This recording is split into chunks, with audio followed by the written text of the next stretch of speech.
Hello friends, एक और stock लेकर आया हूँ। ये स्टॉक मेनली बैंकिंग सेक्टर से है और बैंकिंग सेक्टर से मैं और भी स्टॉक्स डिस्कस करूँगा जो कि जिनका काउंट लगभग वो 4 से 5 रहेगा। ये 4 से 5 जो स्टॉक हैं ये वैल्यूएशन वाइज अच्छे दिख रहे हैं, इनकी परफॉर्मेंस अच्छी दिख रही है और आगे अच्छा परफॉर्म कर सकते हैं। तो इसलिए मैं स्टॉक्स को और चार्ट वाइज भी उनको डिस्कस करूँगा और दोनों केसेस में फंडामेंटली और टेक्निकली दोनों चीज़ें मैं हर एक स्टॉक की डिस्कस करूँगा। उसके बाद अगर आपको वो स्टॉक अच्छा लगता है तो उसमें आप अपने फाइनेंशियल एडवाइज़र से सलाह लेकर या अपने लेवल पे और फर्दर स्टडी करके उसमें आगे का प्लान कर सकते हैं। मैं वीडियो ये सिर्फ एजुकेशनल पर्पस के लिए बना रहा हूँ, राइट? तो अभी जो ये बैंक है, इस बैंक का देखें तो कभी भी कोई स्टॉक मैं चेक करता हूँ तो उसके मेनली कैश फ्रॉम ऑपरेशंस, मतलब कि जो भी कंपनी का कोर बिजनेस है उससे वो पैसा जनरेट प्रॉफिट जनरेट कर पा रहा है या नहीं कर पा रहा, तो वो चीज़ देखना है। तो अभी क्या है, रेवेन्यू इसमें जनरेट हो रहा है और यहाँ फाइनेंसिंग प्रॉफिट जनरेट हो रहा है। अभी इसमें पूरा अगर देखें तो कुछ ही जगह पे ये पॉजिटिव प्रॉफिट जनरेट हो रहा है, राइट? बाकी सब जगह नेगेटिव हो रहा है।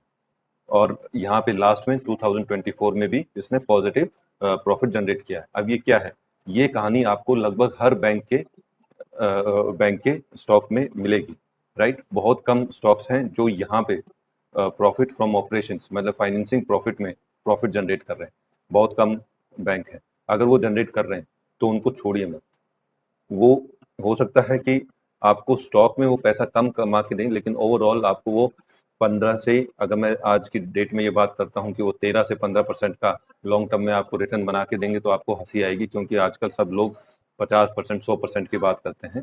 तो इसीलिए मैं कह रहा हूँ, लेकिन नॉर्मली वो बैंक आपको पक्का 13 से 15% का रिटर्न लॉन्ग टर्म में आराम से कमा के देगा। आपको चिंता करने की कोई जरूरत नहीं, क्योंकि वो फंडामेंटली स्ट्रांग है, क्योंकि वो अपने अपने ऑपरेशन से पैसा जनरेट कर रहा है। ठीक है, अब इस बैंक में क्या है, शुरू के सालों में तो इसने जनरेट किया, उसके बाद इसमें नेगेटिविटी आ गई। ठीक है, फिर यहाँ बहुत ज़्यादा नेगेटिव कैश जनरेट हुआ, उसके बाद ये धीरे धीरे कम होता हुआ, मतलब कि ये नेगेटिव कैश कम होता हुआ फिर ये प्रॉफिट में आने लग गया। मार्च 2024 में इस बैंक ने अच्छा खासा प्रॉफिट जनरेट किया है, राइट? और अभी ये ट्रेलिंग 12 मंथ्स का देखें तो इसमें भी अच्छा खासा प्रॉफिट ये जनरेट कर रहा है, राइट? अब अधिकतर बैंकों में यहाँ नेगेटिव दिखेगा और लास्ट में प्रॉफिट देखेंगे तो वो पॉजिटिव दिखा रहे होंगे, और बैंक हमेशा प्रॉफिट में नजर आएंगे आपको। वो किस वजह से होता है, ये अदर इनकम का जो कॉलम है ना, इस अदर इनकम से अधिकतर बैंक अपना प्रॉफिट दिखाते हैं। अब इसमें भी देख लीजिए, इसमें भी अदर इनकम से काफी अच्छा प्रॉफिट आ रहा है। ठीक है, तो इसलिए हमारा ऑपरेशन से प्रॉफिट होना जरूरी है। तो उसी चीज को समझते हुए हमें किसी भी स्टॉक पे फैसला लेना है, राइट? अब नीचे आ जाते हैं कंपाउंड सेल्स ग्रोथ पे। कंपाउंड सेल्स ग्रोथ और कंपाउंड प्रॉफिट ग्रोथ, अब ये दोनों हाथ में हाथ मिला के चलने चाहिए, या थोड़ा सा ऊपर नीचे होता है तो कोई दिक्कत नहीं है। अब इसमें सेल्स ग्रोथ 9% है, ठीक है। 9% की मतलब कि जो कंपनी का कोर बिजनेस है उसमें सेल्स में 9% की दर से बिजनेस बढ़ा है, ठीक है। अब ग्रोथ 10% रही है। अब अगर ये ग्रोथ जो है, ये ग्रोथ 9% की, जैसे यहाँ देख लेते हैं 10% और 52%, और ट्रेलिंग 12 मंथ्स का 21% और 166%।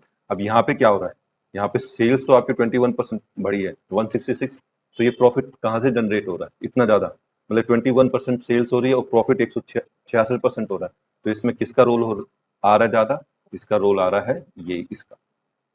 ठीक है, तो थोड़ा सा ये डाउट फैक्टर क्रिएट करते हैं, तो हमें चेक करना होगा। तो हम पैसा किस पे लगा रहे हैं, कंपनी अपने ऑपरेशन से पैसा जनरेट कर पा रही है नहीं कर पा रही, तो वो चीज देखनी है। ठीक है, तो ये प्रॉब्लली जो 9 से 10% होता है, ये 12 से 13% हो ना, तो ये मतलब कि 12 से 13% दोनों ही अगर रहें, ये भी 12 से 13% और ये भी 12 से 13% रहे तो ये बढ़िया होता है। ज्यादा हो तो और बढ़िया, कोई दिक्कत नहीं, लेकिन इनका आपस में मेल खाना चाहिए। ऐसा नहीं है कि ये कम है, ये एक्स्ट्रा ऑर्डिनरी ज्यादा है, या ये बहुत कम है, ये एक्स्ट्रा ऑर्डिनरी ज्यादा है। तो दोनों में ही कंसर्न वाली बात है। ठीक है, अब स्टॉक प्राइस CAGR में पिछले एक साल में तो ये डबल हो गया है। ठीक है, 3 साल में 48%, और अभी जो 10 साल पहले जो प्राइस था उस तक तो ये पहुंचा ही नहीं। ठीक, तो अभी ये ऊपर की ग्रोथ दिखाने की कोशिश कर रहा है।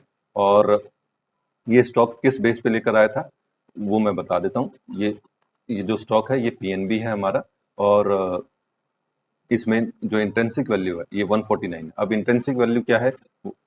ये इंट्रिंसिक वैल्यू मतलब कि एक्चुअल वैल्यू है जो मतलब कि कुछ कैलकुलेशन के थ्रू कंपनी की ग्रोथ मतलब सेल्स को और काफी फैक्टर्स को ध्यान में रखकर ये वैल्यू डिसाइड होती है।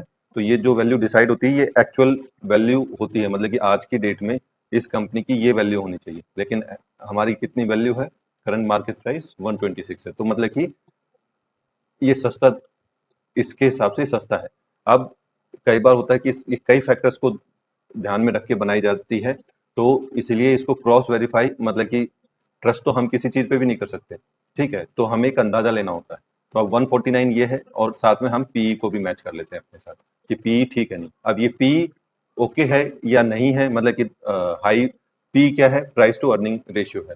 अब ये महंगा है या सस्ता है हमें कैसे मालूम होगा? तो इसमें हम क्या करेंगे, पीएस में जाके चेक कर लेंगे। अब पीएस में ये काफी बैंक है, ठीक है। अब एक मिनट, अब ये जैसे चेक कर रहे हैं तो ये मीडियन क्या आ रहा है? 11.14 आ रहा है, और हमारा पीएनबी का कितना है? 11.87।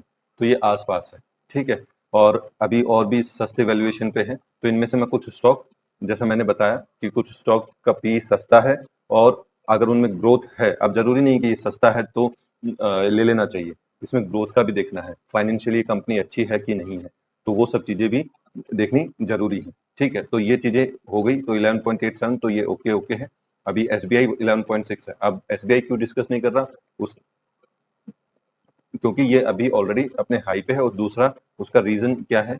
अभी ये इंट्रिंसिक वैल्यू इसमें कम दिखा रहे हैं, ठीक है, ये इंट्रिंसिक वैल्यू यहाँ पे कम दिखा रहे हैं, इसमें ज्यादा दिखा रहे हैं, तो इसलिए इसको डिस्कस नहीं करें। इसकी इंट्रिंसिक वैल्यू अभी ये होनी चाहिए 585, और पी ऑलरेडी सेक्टर के बराबर है, तो अभी इसे डिस्कस करने का नहीं बनता। और दूसरा एक और रीजन है जिसके कारण मैं इसको डिस्कस नहीं करना चाहता, वो है, एक मिनट मैं बता ही देता हूँ इसमें फटाक से ताकि कोई कंफ्यूजन ना हो। इसमें ना डिस्कस करने का रीजन सिर्फ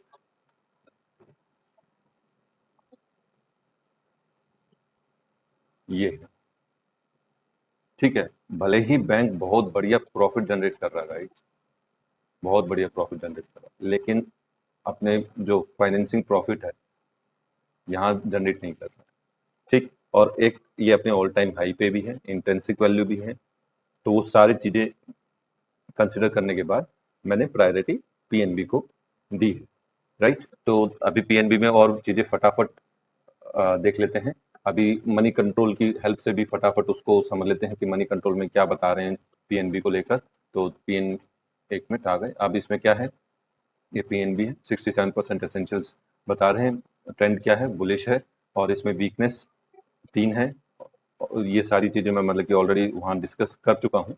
तो अपॉर्चुनिटी कंपनीज विद, अब अपॉर्चुनिटी क्या है? अपॉर्चुनिटी ये है कि जो पी रेशियो है वो 3, 5 और 10 साल से कम कम है, और डिक्रीज इन प्रोविजंस, मतलब कि जो भी भाई प्रोविजंस क्या होते हैं कि अगर कंपनी को नुकसान होता है तो उसके लिए प्रोविजंस रखे जाते हैं, मतलब कि एनपीए के लिए, ठीक है। तो वो प्रोविजंस इन्होंने घटाए हैं, क्योंकि कंपनी एक्सपेक्ट कर रही है कि इन्हें कोई घाटा घूटा या कुछ ऐसी सिचुएशन नहीं आने वाली है, कम आएगी, ठीक है। आरएसआई अच्छी स्ट्रेंथ दिखा रहा है, highest recovery from 52 week low, ठीक। अभी इसमें जो एनालिस्ट हैं वो क्या बता रहे हैं? 18% एनालिस्ट 17 में से वो कह रहे हैं कि भाई बाय करना चाहिए, 6% आउट परफॉर्म करेगा ऐसा कहते हैं, और बाकी होल्ड की है, और कुछ की राय सेल की है, ठीक है। तो हालांकि इस पे ज्यादा कॉन्सेंट्रेट देने की मतलब कि कॉन्सेंट्रेशन देने की जरूरत नहीं है। और फाइनेंशियली पेट्रोस्की स्कोर क्या है? पेट्रोस्की स्कोर एक ये financial determines the financial strength of the company, तो ये पेट्रोस्की स्कोर 5 है। अब ये जो स्ट्रेंथ वगैरह जो मैं देख पा रहा हूँ, और ये जो डिटेल में 17 ये सब, ये आप प्रो वर्जन में देख सकते हैं, मेरे पास इसका मेंबरशिप है, इसलिए मैं ये सारी चीजें देख पाता हूँ, नहीं तो आप लोग सिर्फ इसी लेवल पे ही ये सिर्फ इतना देख पाएंगे, ठीक है, इसके अंदर जाके नहीं देख पाएंगे, राइट। तो ये सब हो गया है। और दूसरा क्या चेक कर सकते हैं? अभी फंडामेंटली तो हमने पीएनबी को चेक कर लिया है, एक बार टेक्निकली और देख लेते हैं चार्ट पे ये कैसा दिख रहा है। तो अभी जैसे ही इसका रिजल्ट आया था, तो रिजल्ट इसका काफी अच्छा आया है, तो उसके बेस पे ये गैप अप ओपनिंग हुई थी। और दूसरा मैं जो चीज बता रहा था कि ये है ना, चार्ट मैं ऑलरेडी पहले भी डिस्कस कर चुका था तो उस टाइम पे मैंने इस पैरेलल लाइन के ऊपर ही इस चार्ट को होल्ड करने के लिए बोला था कि ये चार्ट मतलब ये जो पैरेलल लाइन है, ये ट्रेंड लाइन है, इस ट्रेंड लाइन से नीचे नहीं आएगा, ठीक है। और लेकिन ये आ गया, तो एक तरह से हमारा अगर इसमें हमने ट्रेड लिया होता स्विंग ट्रेड में, तो इसमें लॉस होने के चांसेस थे, राइट।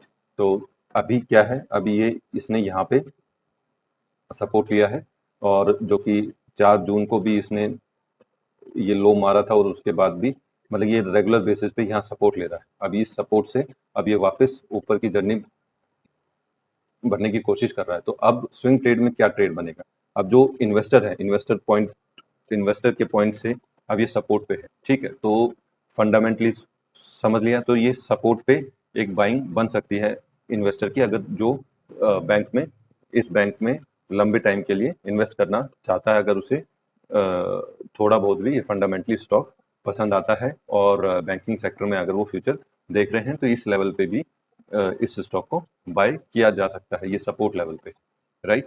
तो अब स्विंग ट्रेडिंग में क्या होगा, स्विंग ट्रेडिंग में जब इसके ऊपर क्लोज होगा, जैसे ये जो लेवल है, इस लेवल के ऊपर क्लोज होगा, तभी इसमें ट्रेड बनेगा, और स्टॉप लॉस इस लेवल के नीचे रखकर इस लेवल तक ये स्टॉक आराम से जा सकता है, और इस लेवल को ब्रेक करेगा, तो ये जो अपना ऑल टाइम हाई है उसको भी छू सकता है। तो वो एक बार, 1 मिनट में इसको ना थोड़ा सा वीकली टाइम फ्रेम पे कर देता हूँ, तो आपको चीजें क्लियर हो जाएंगी।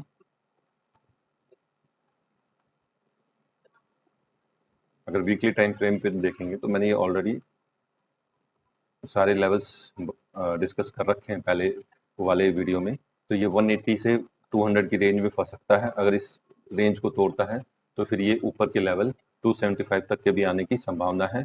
और जिस तरह से पीएनबी परफॉर्म कर रहा है, तो हो सकता है अगर कुछ गड़बड़ नहीं होती है मैनेजमेंट की साइड से या गवर्नमेंट की साइड से, ठीक है, तो ये 1-2 साल में ये लेवल शायद इस लेवल तक आ सकता है, 1-2 साल नहीं तो 3 साल तक ये 281 का लेवल जरूर छू सकता है, ठीक है। तो ये हो गया हमारा पीएनबी, और इसी तरह के और स्टॉक्स देखने के लिए मेरे चैनल को लाइक और सब्सक्राइब करें। अगले वीडियो में मैं और बैंकिंग स्टॉक्स लेकर आऊँगा, या और दूसरे स्टॉक्स लाऊंगा जो मुझे मतलब कि वैल्यू बाइंग दिखते हैं, और साथ में चार्ट में भी एक सपोर्ट लेवल पे दिख रहे हैं, ठीक है। तो इसी तरह के स्टॉक देखने के लिए मेरे चैनल को लाइक और सब्सक्राइब करें। अगले वीडियो में मिलते हैं, तब तक के लिए बाय।